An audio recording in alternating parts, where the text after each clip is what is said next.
chance to do it, and you'll get laid probably twice a week.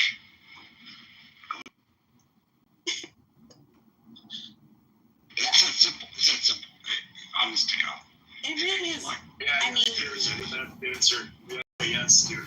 Whatever you take. Yes, you know what? Don't fucking disagree with her. Right. And look, you think I'm a little bit kidding? I'm not. You just fucking don't poke the bear. Just grin and bear it, and just deal with it. Deal with the grin. Hey, if you do it, you ask. And let's not forget, you gotta say you're sorry, even if you don't know what you're saying before. And never ask you to do it again, too. And I'm not.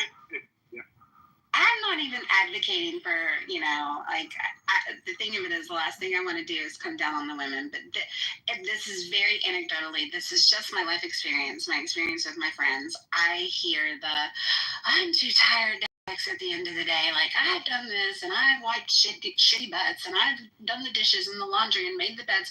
Plus, I work, and I just don't have the time anymore. And what happens is, like I said, she prioritizes the kids. The intimacy tends to fall to the wayside.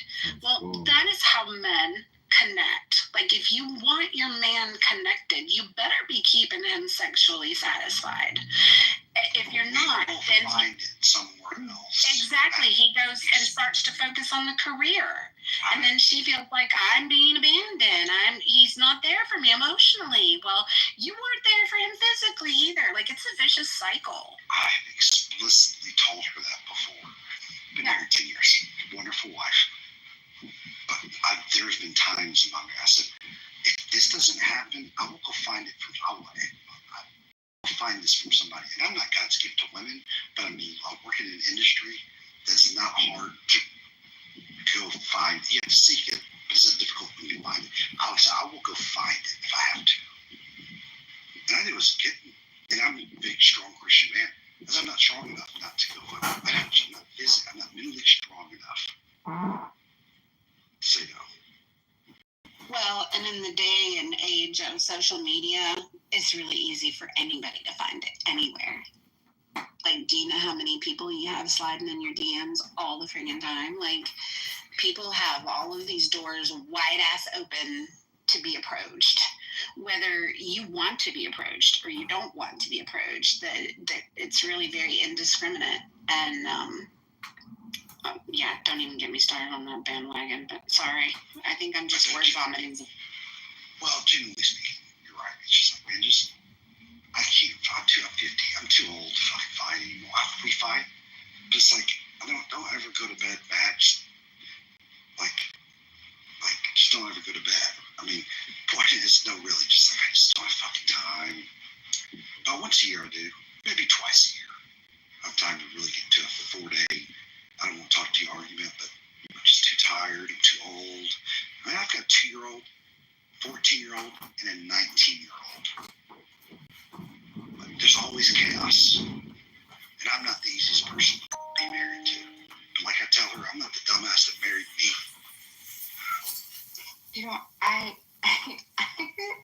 This is really funny, and this may not help anybody. It may help somebody. I read 2 books a few years ago, and I swear, whenever I want to improve something in my life, I refer back to these books.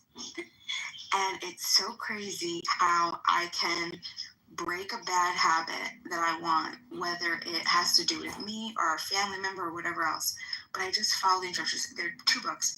They're very similar, but they have different layouts, and they cover different things in the same way, if that makes any sense. It's called Atomic Habits, and the other one is Tiny Habits.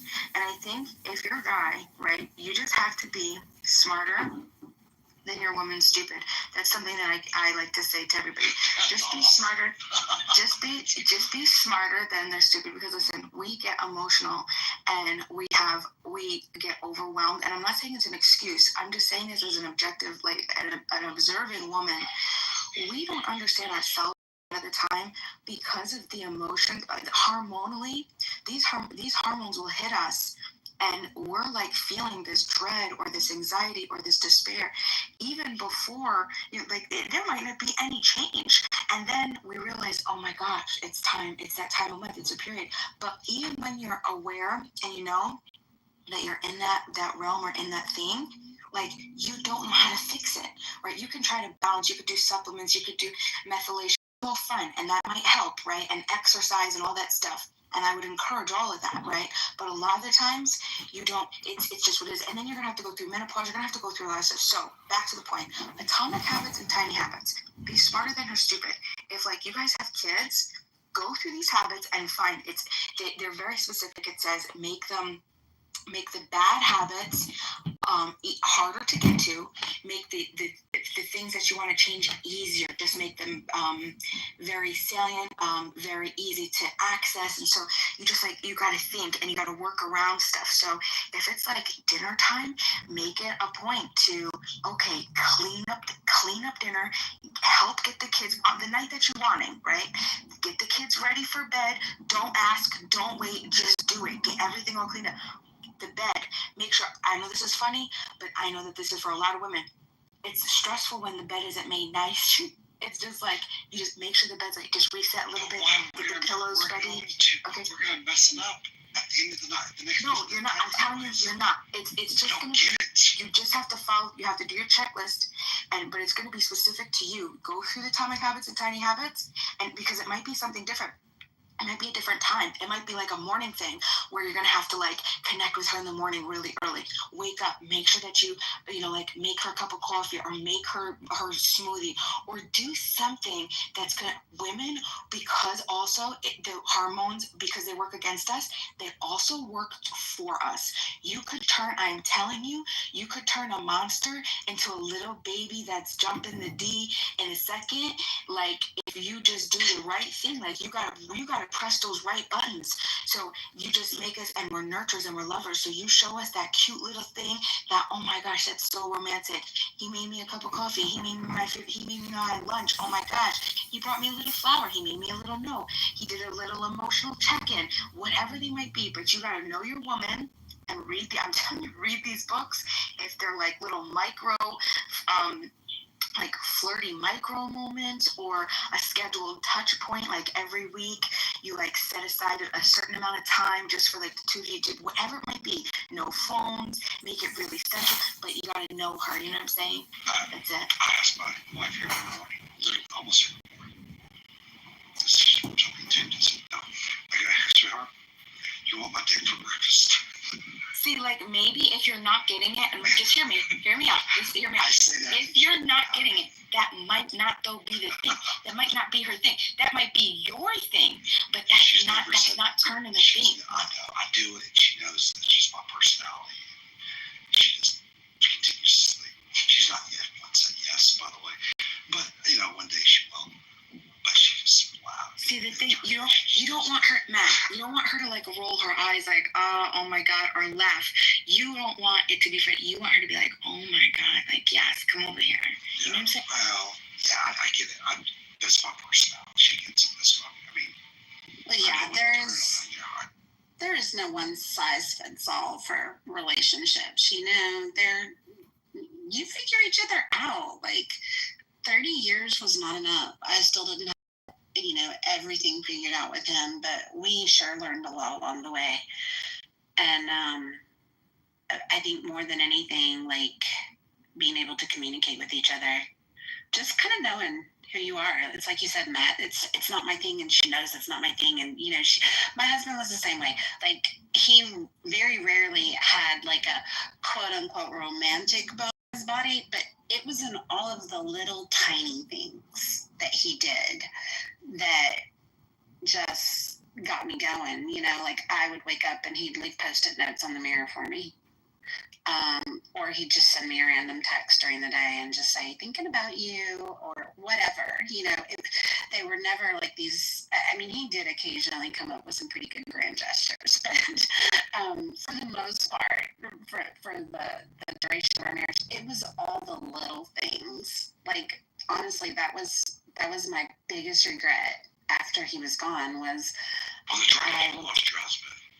yeah, I looked back and I thought to myself, I didn't do enough of the little things. You know, a day never went by where I didn't know that he loved me. And if you're going to have a regret about something, like that was my biggest regret, that it was included in my eulogy. I didn't do enough of the little things. He loved hard in all of the ways that mattered. And they weren't magnanimous. How many years ago did you lose your husband? It's been 4 years. I produced a show in Nashville. He's a big songwriter in Nashville. A show, but it's funny. It's about mental health, but with the focus of grief. Mm-hmm. Brad, the host, he wrote a few big country music names. He's written a bunch of number ones. Wrote Red Solo Cup for Toby Keith. Knows everybody in town. We've had guests from Sheryl Crow to a bunch of people. Some no-name people. It was good. I'll put in the text. This is grief, and Brad lost his son 5 years ago to fentanyl. So we hosted big songwriters that lost spouses, wives and her husbands lost spouses. Yep. And it's fascinating to hear these men and women. About a fourth of these guests are real intense grief episodes. And it's amazing to listen to these people, how strong they are. Just a few years or even decades of how strong they are when it comes to the grief aspect of things. Especially losing a child. And it's just like, man, they're strong people. And it's just fascinating. It's therapeutic. I'll post it in the chat. Yeah, do. Because it's, unfortunately, and this is not me whining. This is not a sympathy play. Because you know what? For the most part, I've led a very charmed life. I had an idealistic childhood, wonderful parents who are still living. But grief is not something that my family's been spared from. My sister lost her husband and both of her children in a car accident 20 years ago. And, her baby, her little girl was only 8 months old. Her little boy was 3. And,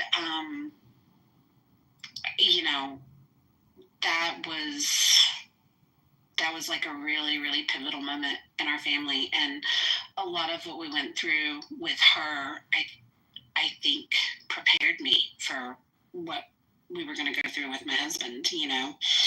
I learned a lot of what not to do.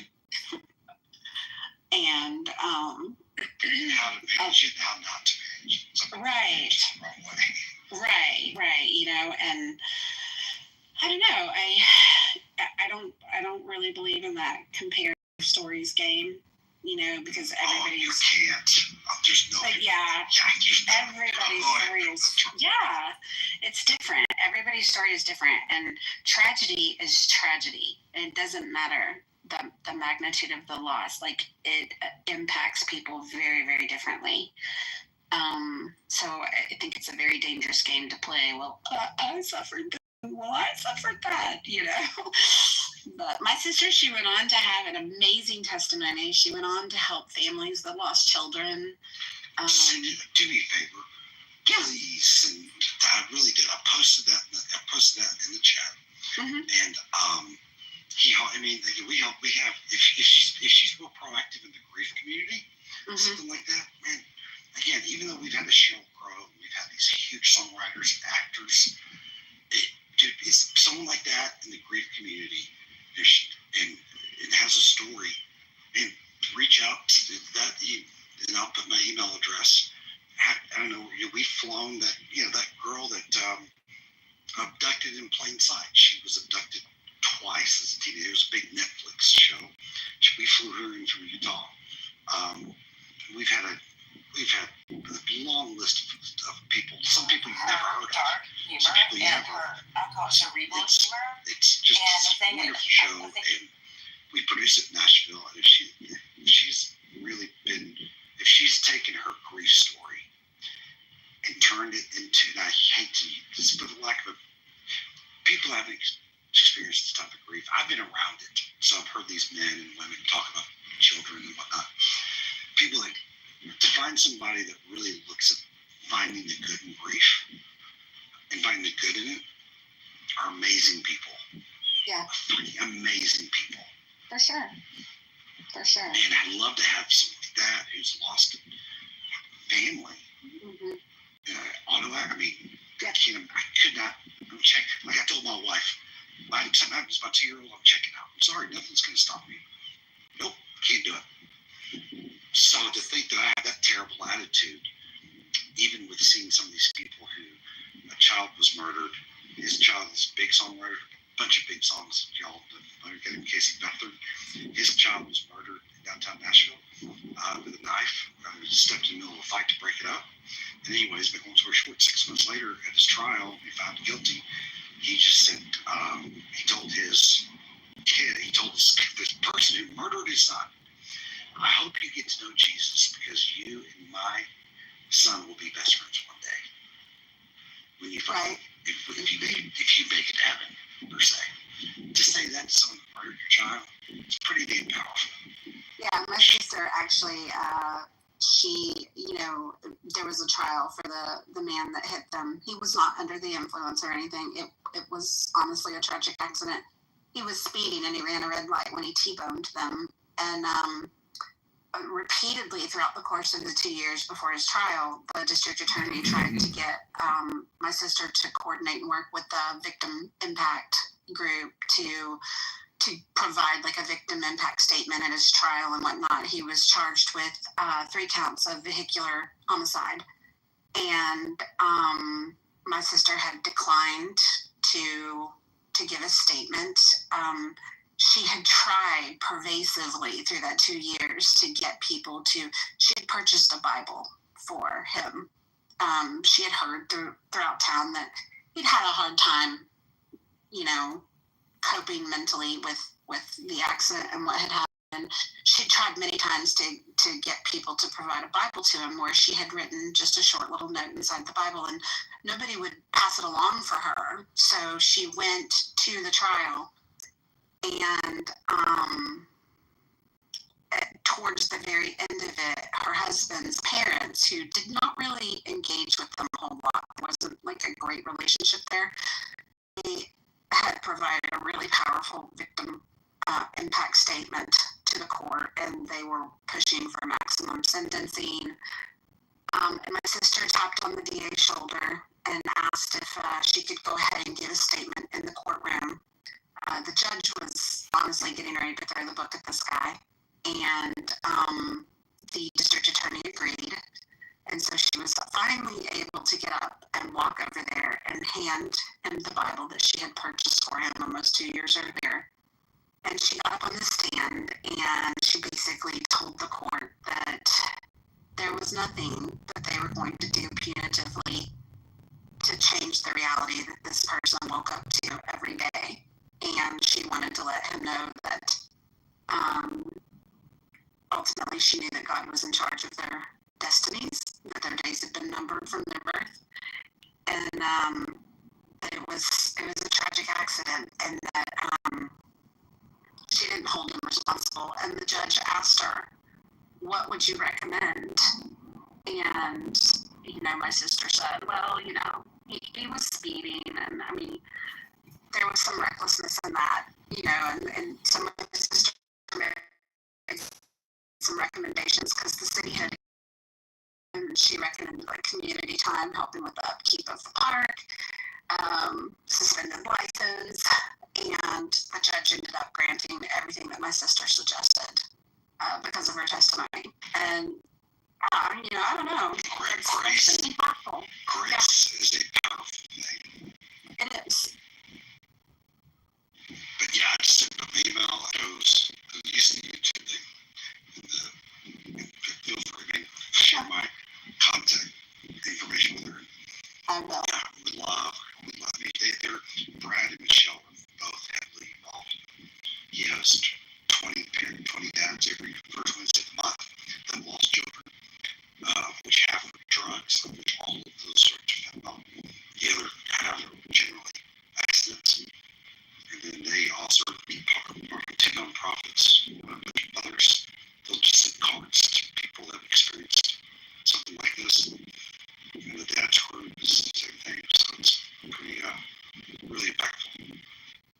Yeah, well, I will definitely pass along the information. And I just subscribed subscribe to the podcast. Oh, there you go. We're about to release season. We have Amy Grant. You know who Amy Grant is? The big I do. martial artist back. She's going to be our first guest. She's a badass. I mean, she's such a badass. Cheryl Crow's bad. I mean, Cheryl Crow and Amy Grant both talked about their faith, but most, their mental health. Yeah. Politics aside, Cheryl Crow was a badass. God, she was fucking great. But I bit my tongue when afterwards, we were around for a few hours. She me and her, Brad and Michelle, bit my tongue when she went through a political spill. Yeah, Cheryl Crow, I Will Remember You was She had song at a lot of our dedications. She had some interesting things to say. She was sorry. Her career began with Michael Jackson. She was Michael Jackson's backup singer in the 80s. And she mentions it was just later in life, in their 90s, she put two and two together. Let's just put that away. Yeah. Hey, Derisive. Hey, how are you, Serendipity? I'm good. How are you? Just trying to have a chill day. Yeah. My work week was pretty brutal, and I woke up with a headache, but it's relenting now, and I'm just gonna take it easy. How about yourself? Doing pretty good. It's Saturday, so I'm happy. Yes. I like those weekends. You should join in the muff, Derisive. I just did. I just clicked the button to do it. Good deal. I'll let you go. Go ahead. No, go ahead, Matt. I was going to let you go this far run. There's one guest coming up. He'll be in September. And he backed over his son. He shows up at baseball, batting cage. Son gets out of the truck, somehow backs over. Wife accuses him of doing it. And they went on social media. Aaron Solomon, if you Google this guy's name and you start chasing the rabbit, like this guy's a fucking asshole. He killed the son, all this stuff. And Aaron's like, so he spoke out for the first time about it. Just, April, when we taped this episode. Well, 2 weeks later, the ex-wife gets arrested for hiring a hitman to try to kill him. What? Which is the follow-up. Now, it was obviously going to be the follow-up because we brought him back. Oh, yeah, crazy. See, back to women, y'all can be crazy. I know. Women are the craziest. All right, y'all have... We got those hormones. I know, right? Yeah. Well, you do reach me, share my information. I will. So there you go. All right, I'll talk to y'all later. All right. Bye. Bye. Hired a hitman. Yeah.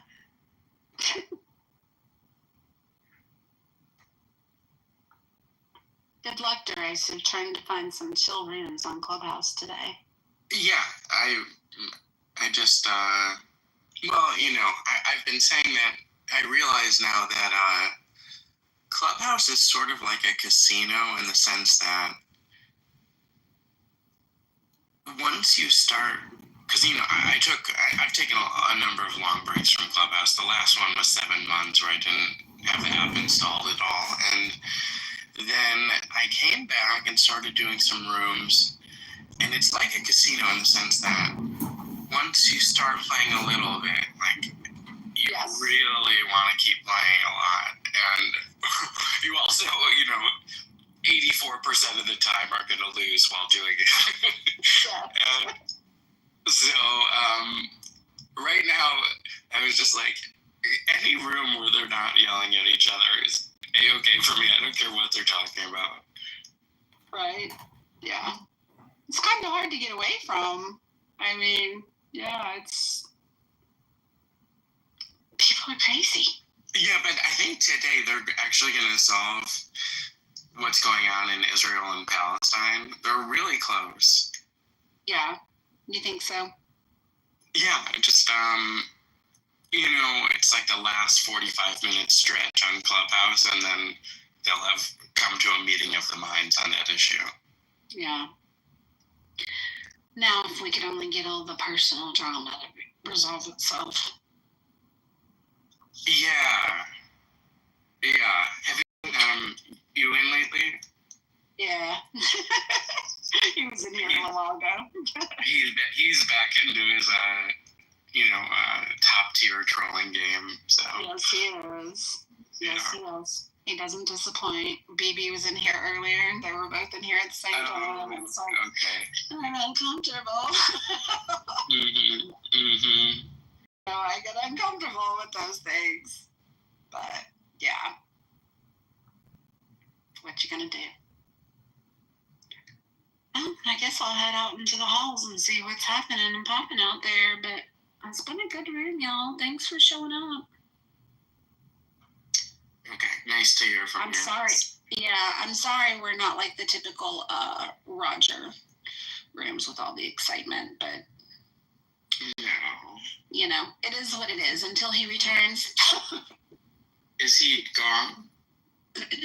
He is. He's deactivated right now. He's wrapping up vacation, and there's been some stuff going on the app, so we're just holding down the fort with our little, boring real life topics.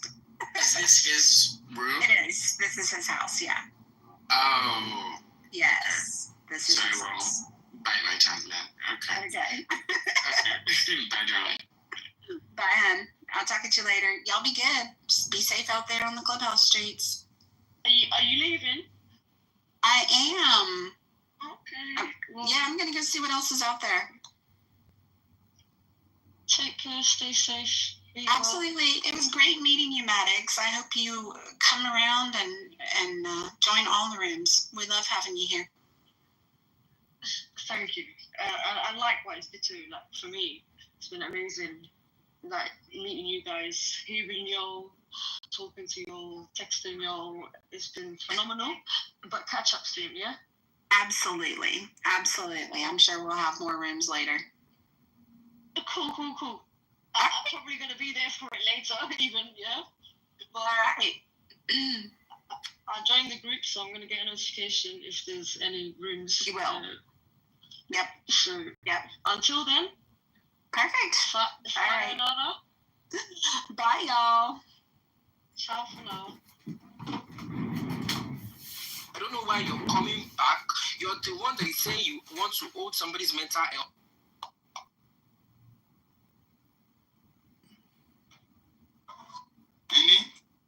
You need to tell me, what is it?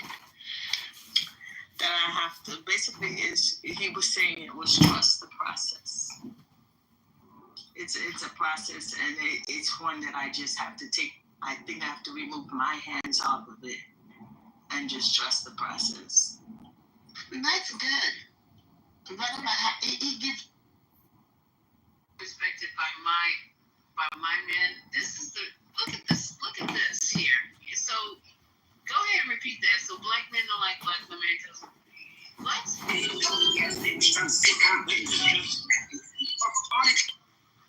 This is just what I've heard, like listening to black men on social media talk about black women.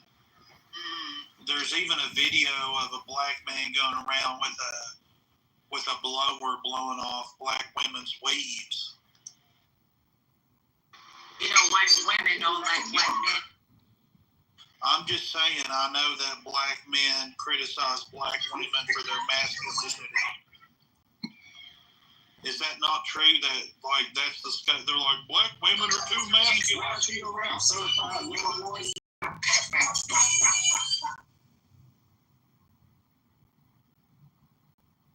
No, I don't think white women really wear wigs.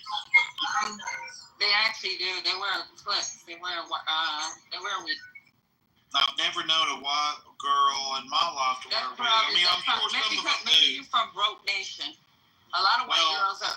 A lot of white girls wear that I wigs. was cool with did not wear wigs. I've never seen a white woman Where'd you go wear to a wig. school? But black women, about 95 to 99% of them wear wigs. Is this what you want me to just be playing music? Like, what's this dude doing? You said you ain't like that. What I'm asking you, you're not answering my question. Do you want me to play music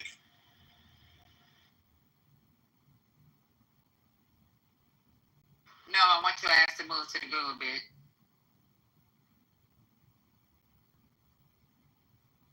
What the fuck is going on here?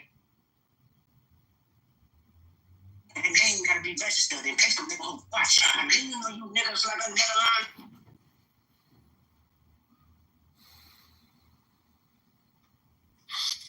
Do you think that like Clubhouse is like where mentally ill people like go? What you say? Do you think Clubhouse is like a place for the mentally ill now? Yeah, I'm starting to That's believe funny that. you would say that, Jess. We were just talking about this morning.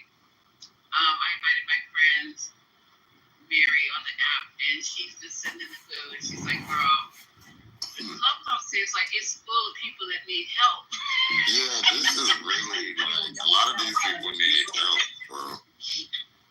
Yes, and this is a place where they come, all their demons and dysfunctions, they can come here and be anonymous with it and just let it all go. You know what I mean? I mean, he's clearly a racist.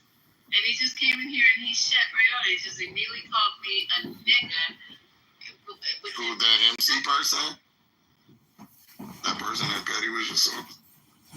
Yes, he came in and he said, so what's up, nigga? I'm like, what? Really? He said that black men gave him the permission because it's a term of endearment. I had to go on. I'm gonna go on mute when this story happening because I might lose my fucking shit. But yeah, he said, yeah, term of endearment. This one I be saying, y'all, violence works sometimes.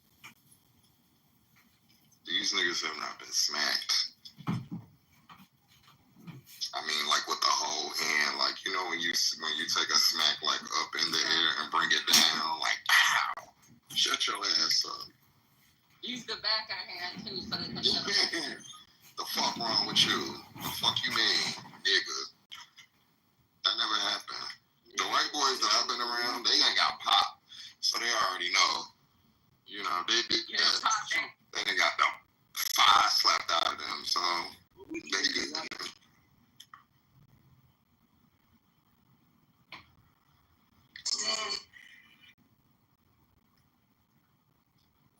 Okay, let me look at some stuff.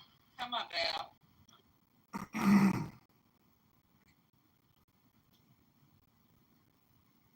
Think about it. He could have pulled up on the train station and took that shit.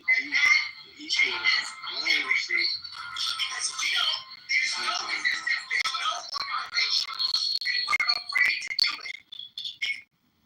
One thing that's not gonna happen in my family with all these men, that's why I say, you go on Clubhouse and get your shit off for real though. But all these men in my family and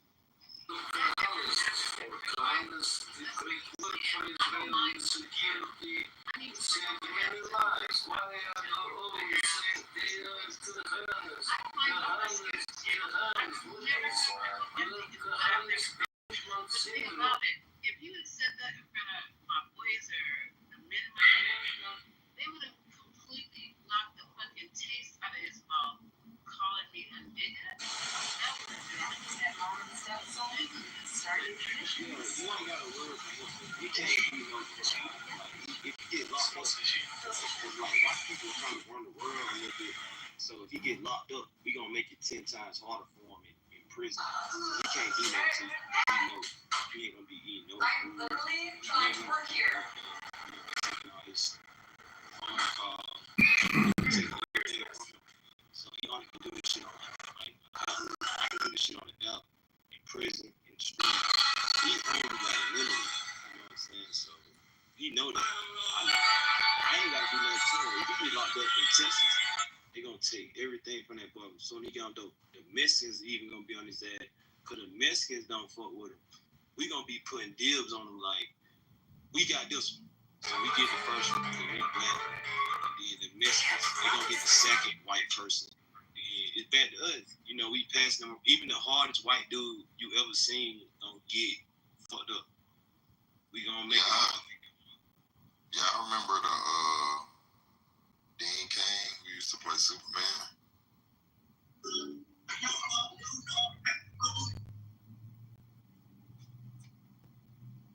Y'all don't remember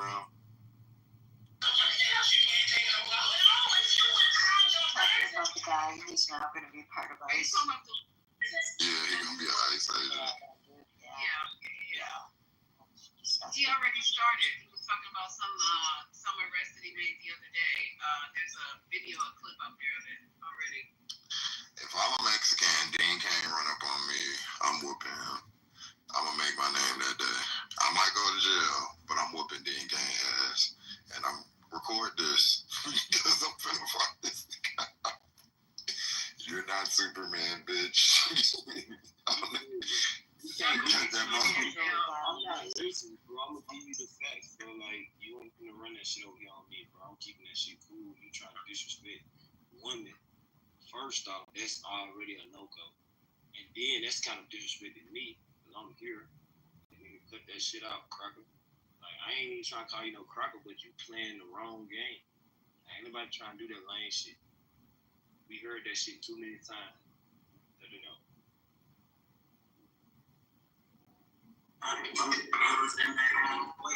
That's work must be slow if he gotta sign up to be an ICE agent.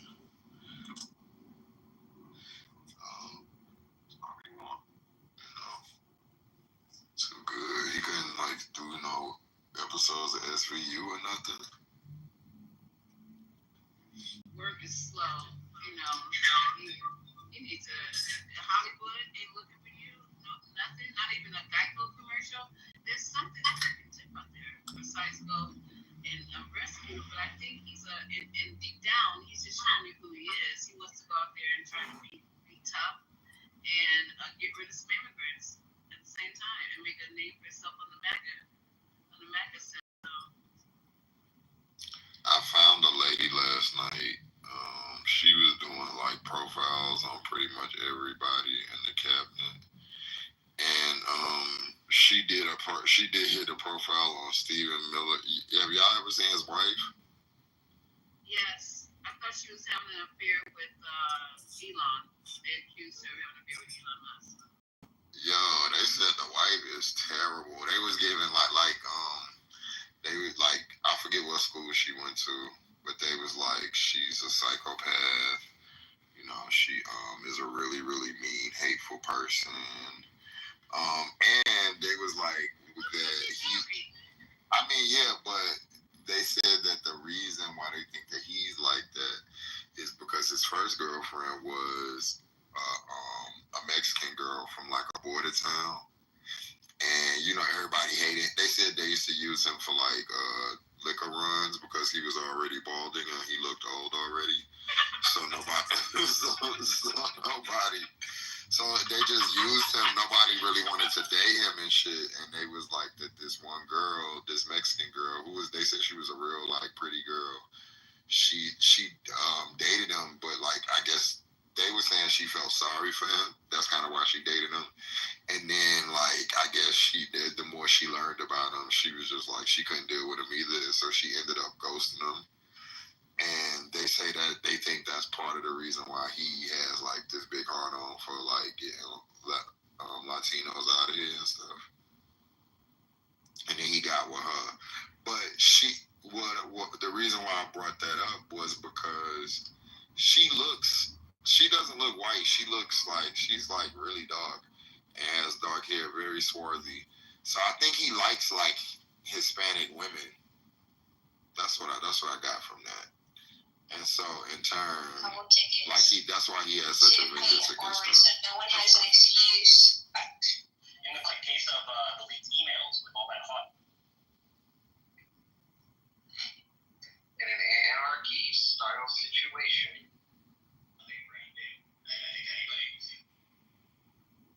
yeah, they was saying the wife is really hateful. Like everybody that went to school with her, they was like giving like the accounts of her, and they was just like she's really, really looks like a terrible person. Like he is too, but she's like worse, supposedly. When this little sprinter was and they both Jewish, which I didn't know.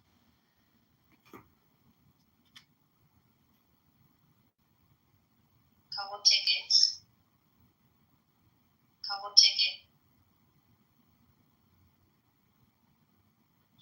Oh, and then he did one on Mark Rubio. Did y'all know that Mark Rubio stepbrother used to be like a Miami drug lord?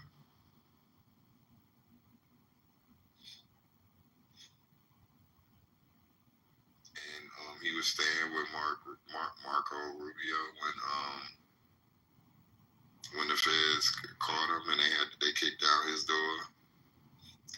And then he sent a special letter to the government to get him a license. All these, like everybody's corrupt, but these motherfuckers.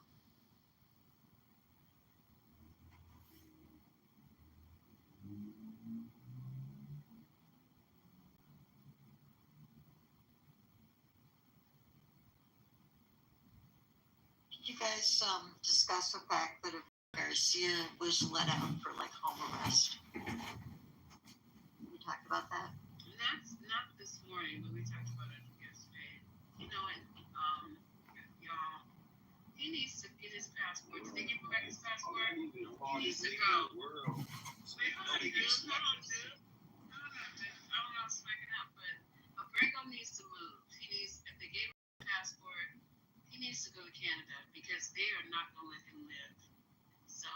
No, they're threatening to deport him in 3 days to some other country. I don't remember which one I read this morning.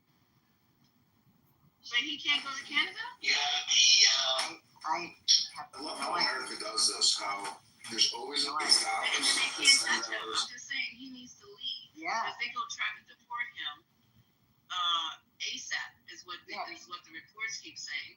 But if he's on home arrest, then he's walking around with a thing around his ankle. I don't think he's going to be able to pack bags. He's on house arrest. Oh, okay, I'm sorry. You're right, okay. And so they're threatening now to deport him in 3 days to some other horrible place.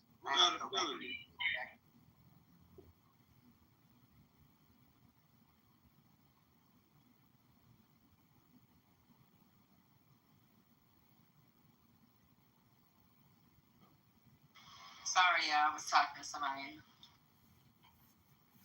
Good morning, you guys. Good morning. So you tracking what's going on with Garcia?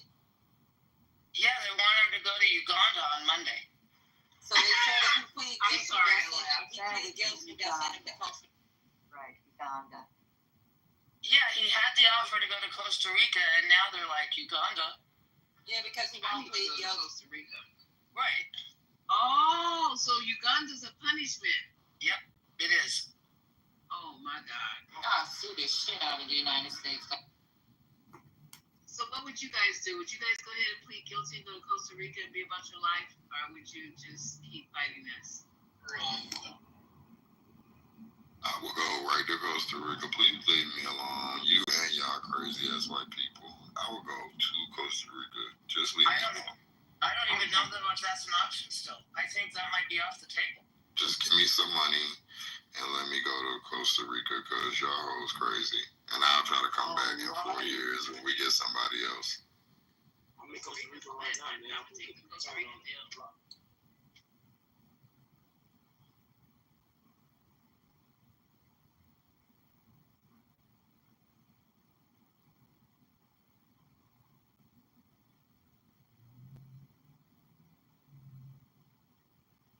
Can he take his family with him to Uganda? Or is this just him being deported into some unknown hellhole prison?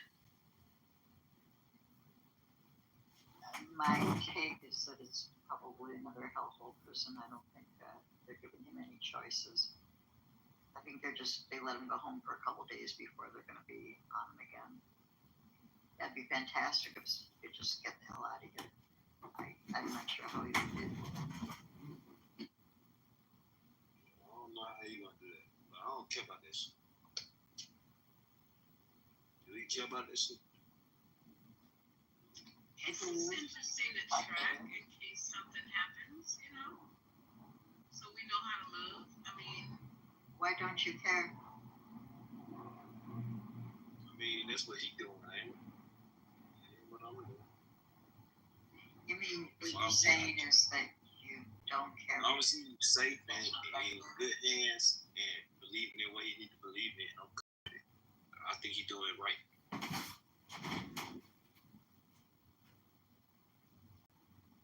You heard me? What? And it's interesting that he says that because this is where our country is going to. Right. Is individualism. I don't care about what happens to you. It's all about me. And fuck it. I think this is where we're going. I mean, what he's saying, but I also feel that we have to be cognizant of what's going on around us and who's not being given their rights or whatever, because it was him and now it's us. Because I was saying the same thing like when we were talking, and now look what's happening. It's a concerted effort to erase Black history, and now I'm in the spotlight. Now it's me. So I don't know, bro. I get what you're saying, and I appreciate those words, but we need to be hyper focused on what's happening in our country so we know how to move in it, right? You agree? Hey, I was looking up y'all room, and there was somebody else trying to steal y'all name. Like, I tried to find, publicly correct, and it was somebody else with the same name trying to steal y'all swag. Politically, not publicly. It's politically correct. Yeah, politically correct. I mean, I'm not, trying not to learn. I can learn from you. You smart and stuff like that. I mean, like, it's sometimes like when you're not in like the nurse room, you might not know what adversary is. You might not know certain words in the room, so it's cool. But like, I don't be in like the government, like White House and stuff, so I might not look up them words. I might look up a different word. I can tell you about modest. You know what modest means? Yes, sir, I do. So it's like. Are you modest? Are you modest? Yeah, that's my favorite. That's my favorite word. Oh wow. What's your favorite word? Politically? Empathy. Empathy is my favorite word.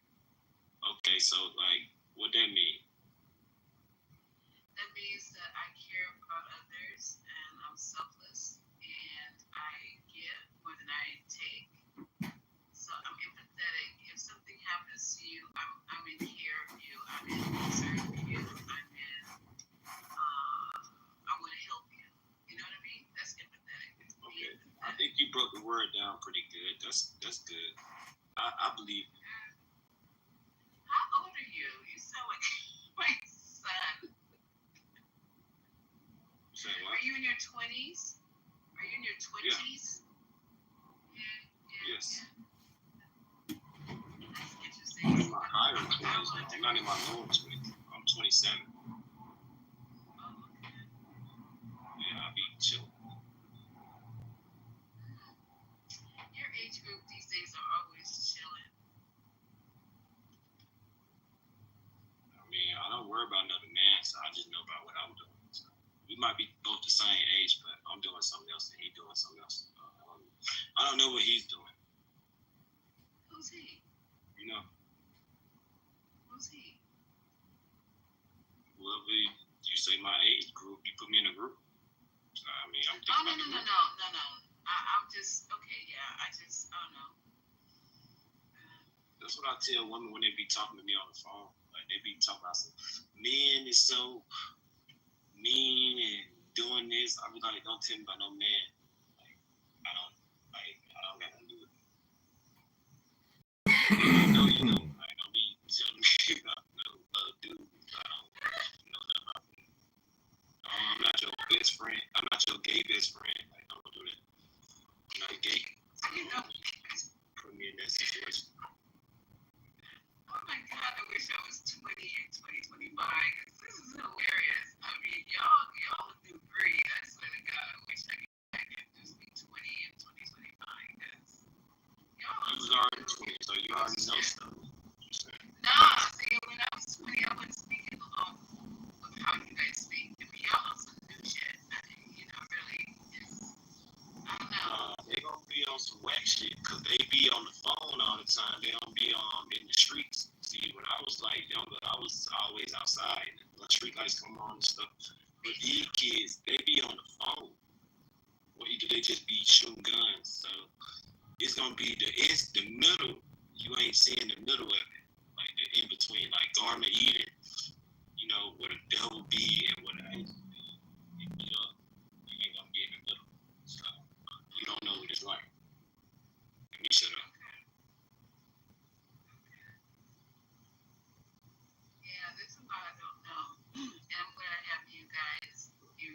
like, educate me. you said what? I said, said it's what? a lot that I said it's a lot that I don't know, and I'm glad I got you younger people to educate me. You know. Nah, you just taught me some shit about intimacy or something like that. And you said you care and stuff like that. You like an adversary, like in the hospital. Like you know. No, you mean an advocate? Because adversary means that I'm against you. I'm an adversary. But you mean advocate? I'm an advocate. Come on, AEOCACY. What you saying? The nurse taught me what that word means. Like, I don't know what you're saying. It's advocate. Like A would be advocate. Yeah, that's not far from adversary. If you're an advocate and you're an adversary, that's not like too far from the same word.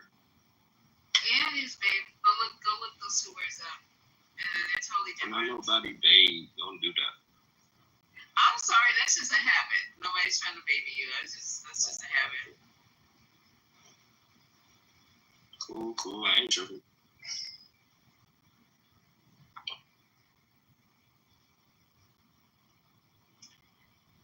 Where did everybody go? Like, sometimes stuff gets silent. People can't handle the silence. That's what I remember. I have attention deficit disorder, so. Yeah, I can talk, but I'm trying to work on controlling my.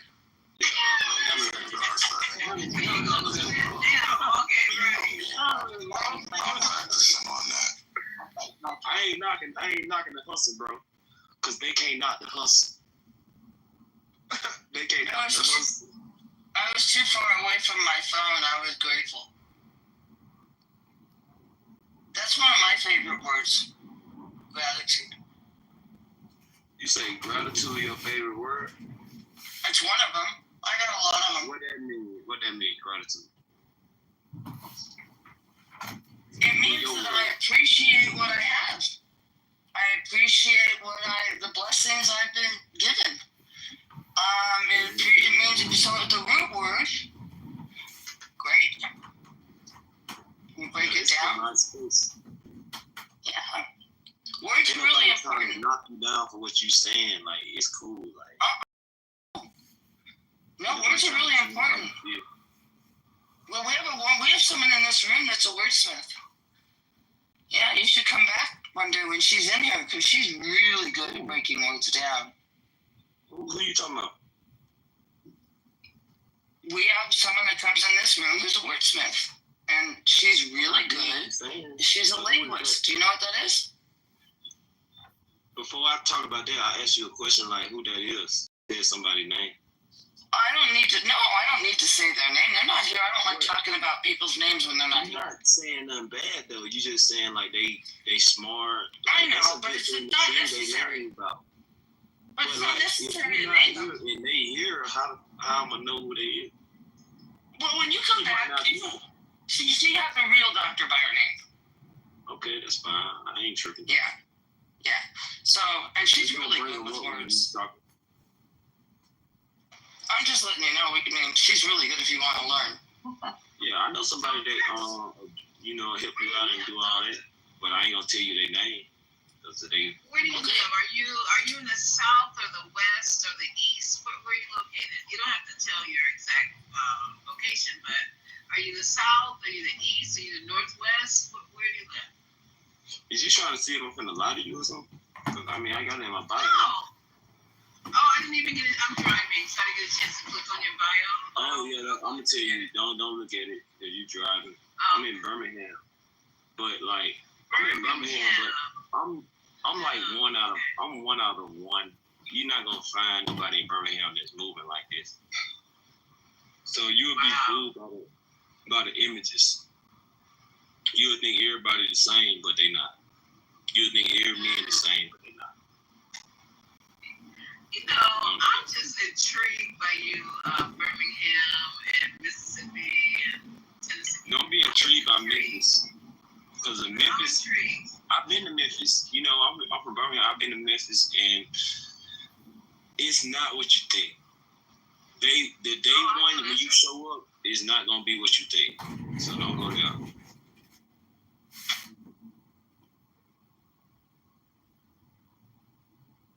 you know, I'm a handsome dude, so I tell you, like, that's, you know, they got a like HIV stuff going on and stuff. Like, don't go there. You might start liking somebody out there and they ass will be on some other shit.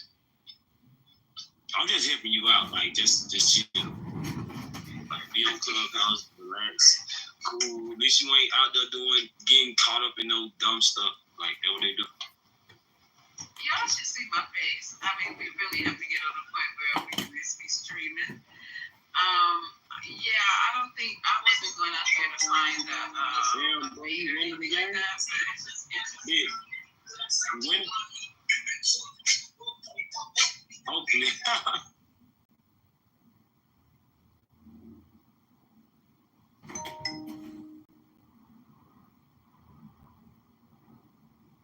Yeah, but like the only reason I started talking because you said some stuff that I know about. Like you said that dude was saying nigga and stuff, and I'm like, I play NBA 2K all the time, and the white folks that get on NBA 2K, they come a dime and a dozen. Like sometimes you'll find some cool white people, but majority of the time when I play the video game, I find some people saying nigga. The first thing they say on the mic is nigga. Like they don't do nothing else. And I've been playing the game for like 3 years, but I'm gonna start playing it soon when I get some other shit going. But I be talking shit to them. But the black people on the game, they help the white person, and I just be outcast as fuck. And I just talk shit to all their ass. Like I be 4v1 in their ass. They be quitting the game because I be talking so much shit. But like I'm on Clubhouse and shit. What are we talking about? I'm putting you on game. That's what we talking about. You don't play 2K. Like this is just a learning thing, so you won't have to go through it. You know, if you was to cut on the game and play it, then you will see it. But if you don't want to cut on the game and play it, you ain't got to see it. You can just be like, okay, this is what he said, so this is what it is, and I already know what's gonna happen if I cut that shit on. So if you cut it on, you be like, oh, I know how to move already. You can't even play me. But if you sit up in this bitch and act like a nigga ain't saying that, you cut that shit on and that shit start happening, you gonna be like, damn, you calling me a nigga? You know what I'm saying? You're gonna be in that situation. And then there's gonna be another nigga have to come through trying to talk shit for you, or you gonna be talking shit, but you a woman, so it ain't gonna hit the same. They just gonna use that shit as like you know, they gonna use that shit. Cause there's mostly dudes on that game. That's all I'm saying. The mailman, I know this nigga.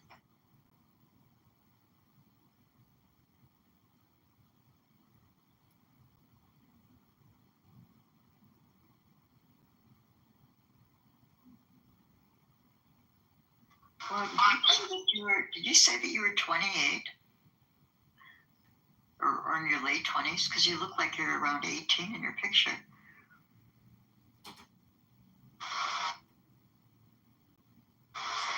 Okay, I did want to play this clip real quick. What they've learned about the transcript. Give me a second.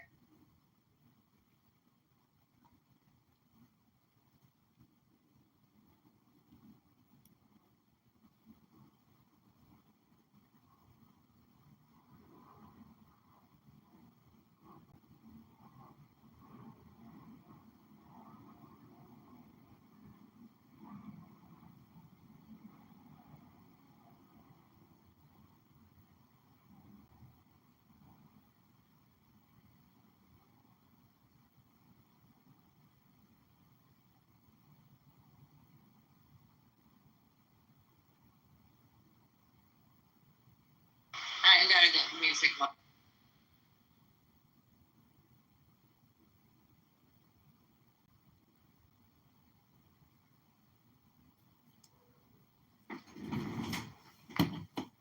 I didn't get a chance to listen to them, but we do have a bunch of transcripts that the audios, and I'm not gonna be able to play them till later. We can play them at least this one, but they got them at the Department of Justice. Obviously, not the Department of Justice, but the DOJ website. Let me go ahead and play what NBC News has as far as what they've heard and what they've learned. Ghislaine Maxwell, in her own words, describing her interactions with President Trump decades ago.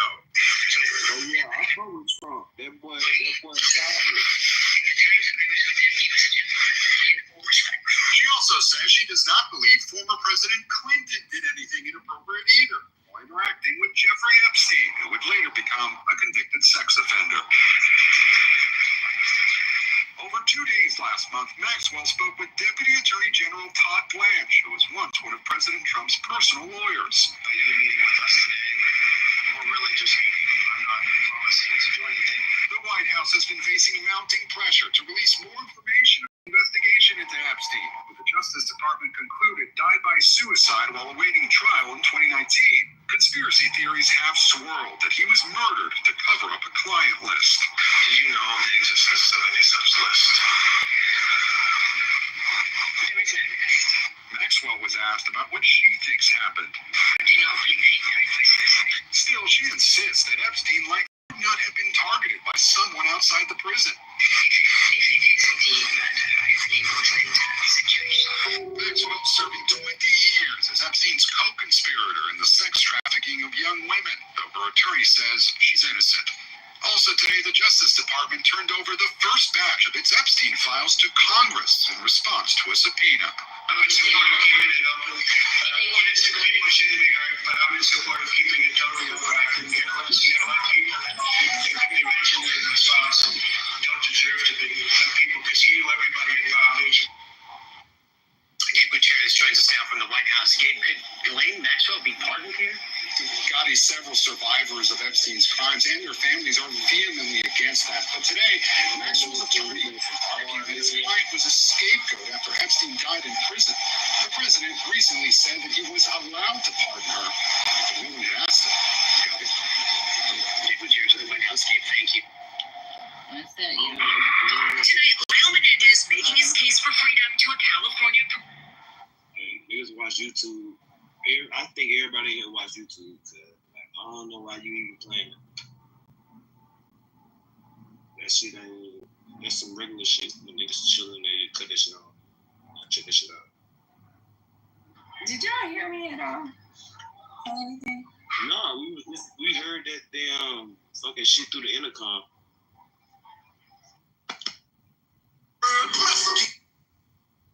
The intercom, that's what they have at school, guys, the intercom.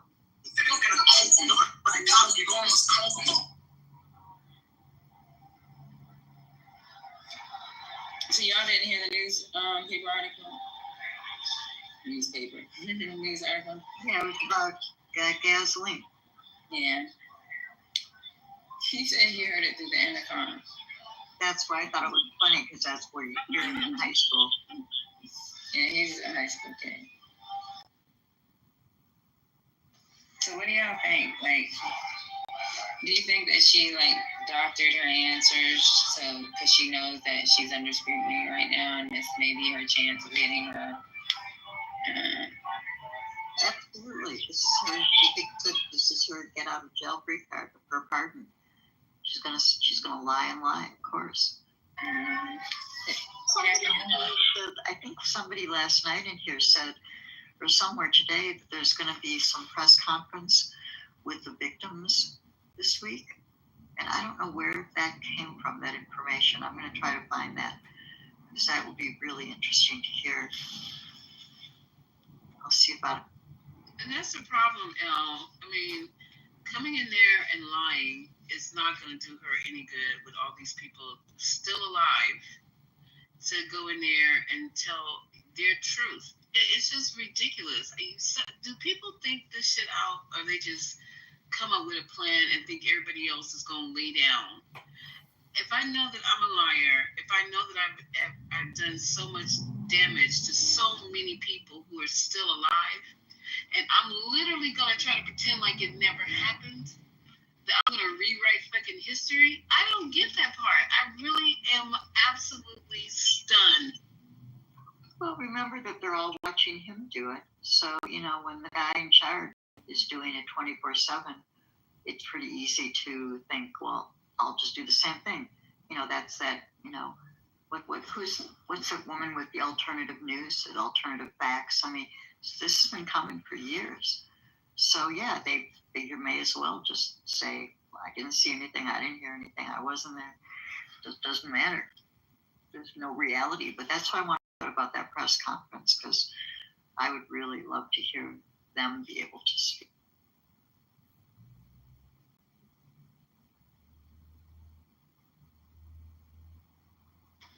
Yeah, just like Trump yesterday, it's all about lying. It's all about who can tell the best lies and what lies can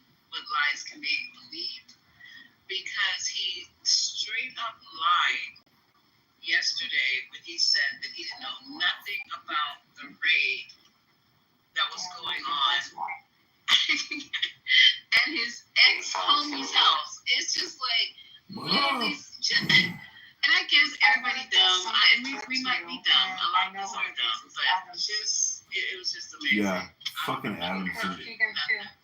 Yeah, he has clipped a lot of my shit. He's an annoying F word. Yeah. He's an annoying N word F word. Yeah, he's annoying F word N word. The Wednesday September 3rd recess, there's going to be a press conference for the victims to speak out. Side note, Southwest Airlines will begin requiring it's all worth it, you know, because I'm filming all this. So like when Adams gives his little speeches with his Darren Levinsky show, he's giving me a lot of content. I'm not wasting my time over here. I'm filming everything all these idiots say. They're also going to have people purchase for their baggage. If you bring extra baggage, you're going to have to pay for it. I know. They're crazy. They're just going to implement a baggage. They didn't have a baggage policy at first. Correct. Wait, you're going to do what? They're just their carry-on, how they used to have it, they're doing away with it. Yeah, so free carry-on. So now you have to pay just like everybody else. Did you know, just that, I love Southwest. They got started flying the Texas Triangle, Austin, Houston, Dallas, and their advertisement in the 70s was, if you were to take a trip on any of these airplanes for the Triangle, you would get a $30 ticket and a handle of premium liquor. Until the TABC, or Texas Alcohol Beverage Commission, was like, hey, you can't actually do that. But that was how the airline got started, advertising premium liquor for people.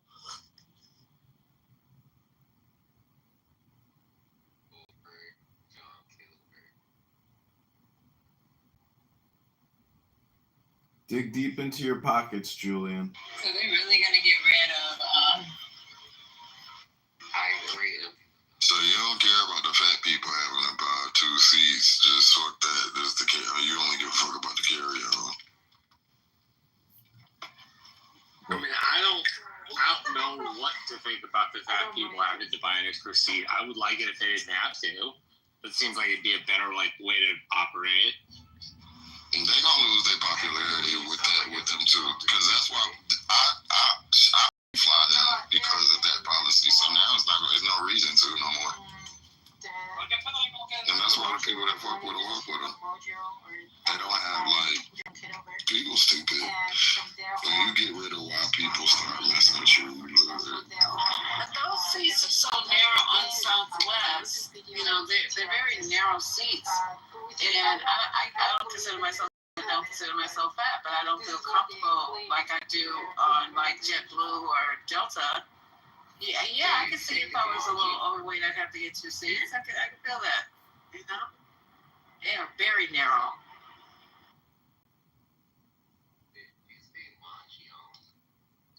Are they being accused of being discriminatory by charging for the second seat if somebody's obese? What really upsets them all is when I do these fundraiser rooms and people are actually donating. It drives the haters crazy. Decision, and that certain airlines, the other airlines also have a policy of making people purchase 2 seats. I'm just not sure which ones. Like anybody cares who any loser is on this app, as if it matters. One person is trying to organize and bring some glory and some order to the clubhouse streets, and it's just a ghetto. This is literally a ghetto. I didn't hear that part of it. Well, the original story was that overweight people were going to have to pay double the seats, and then I said they're also having to pay extra for their baggage. Like, you can bring on 1 free check-on, but after that, you're going to have to pay for it. I think that's the way it's been. You can only have 1 free bag you can carry with you, and anything checked has to be paid for. I mean, well, I understand it's a fairly standard part of the airline industry.